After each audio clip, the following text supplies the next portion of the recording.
तर नमस्कार पब्लिक, नवीन व्लॉगमध्ये तुमचं स्वागत आहे.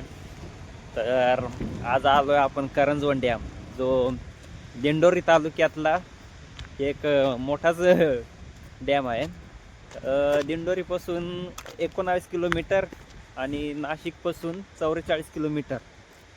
आणि हा आहे आपला डॅम.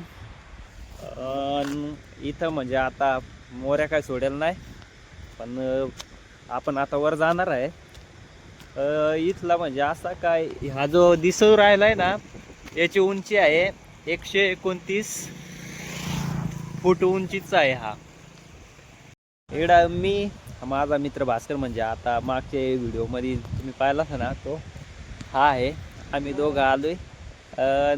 इथं म्हणजे करंजवनला ना होतं पिक्चरचं शूटिंग. मग ते आज आहे का नाही ते एवढं नाही माहीत, पण काल इथं शूटिंग झालं तर म्हणजे 15 दिवस झालं तशापासून इथं शूटिंग चालू होतं. तेही पाहायला आलो, करंजवन डॅमसुद्धा पाहायला आलो. जर असल चालू तर तुम्हाला नक्की पिक्चरचं शूटिंग दाखवू थोडंफार. हे आहे इथला या मोऱ्या,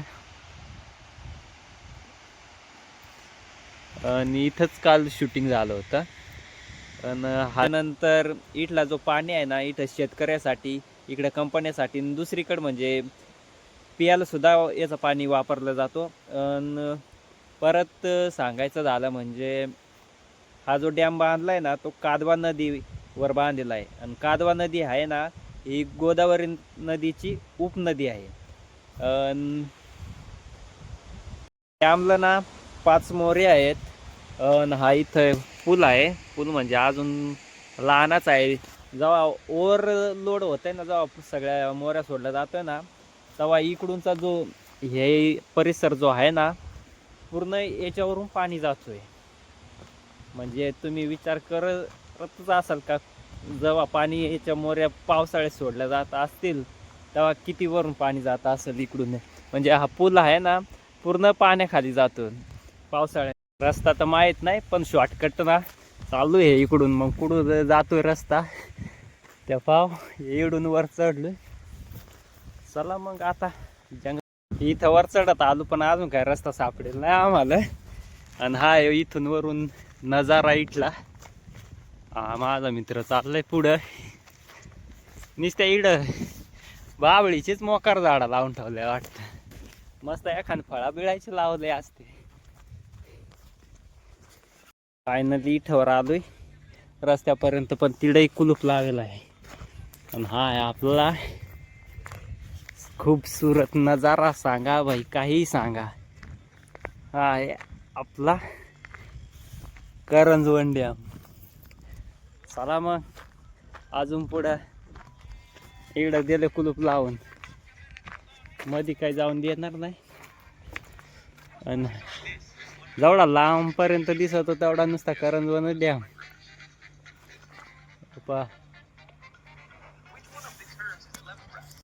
मित्रांनो, याला काय सांगत आहे मलाच माहीत नाही. जर तुम्हाला माहीत असेल ना, कमेंट नक्की करा. म्हणजे एक काय टिपा टाकेला आहेत ना, त्याला काय सांगत आहे आम्हालाच माहीत नाही. आम्ही खास इकडे आलतो म्हणजे शूटिंग पाहण्यासाठी. हे मित्रांनी सांगितलं होतं की इथला करंजवनचे का बा शूटिंग चालू आहे. पण मग आता ते किती कोणत्या टायमाला राहते ते काय आम्हाला माहीत नाही. मग एवढाच आज करंजवन डॅमचं इथले शेतकऱ्याला लई फायदा. म्हणजे आता ज्यांनी इथून डॅमवरून मोठे टाकेल आहेत ना, त्यांचा फायदाच फायदा. म्हणजे पण जो उन्हाळ्याचा जो कांद्याचा सीझन असो, बागाचा असो, किंवा वेगवेगळे पीक घेतले जाते ना, त्याचा फायदा करंजवन डॅमला नक्की होतो. अजून इथलं आता लखमापूर फाट्यापासून तर लखमापूर गावापर्यंत ज्या कंपनी आहेत तिथेही पाणी जातो. दुसरा आपला ओझरखेड डॅम आहे ना, त्याचंही पाणी त्या कंपनीला जातोय. आणि आता याचा साठा जवळजवळ तरी 80-85% तर आहेच. नाही आता मी आहे देवठाणचा ना, तर देवठाणचे इथंपर्यंत याचा साठा, म्हणजे आमच्या इकडे त्याला खूप सांगत आहे, तिथपर्यंत फुल साठा आहे. एका दिवशी आता घरी गेलो ना का तिथला साठा तुम्हाला नक्की दाखवल. असेच व्हिडिओसाठी ना तुम्ही ना लाईक करा, कमेंट करा आणि चॅनलला सबस्क्राईब करा. सबस्क्राईब करायला काही पैसे लागते नाही किंवा लाईक करायला पैसे लागते नाही, पण कंजूसी दाखवू नका. बिनधास्त सबस्क्राईब करा. भेटू पुढच्या व्हिडिओत.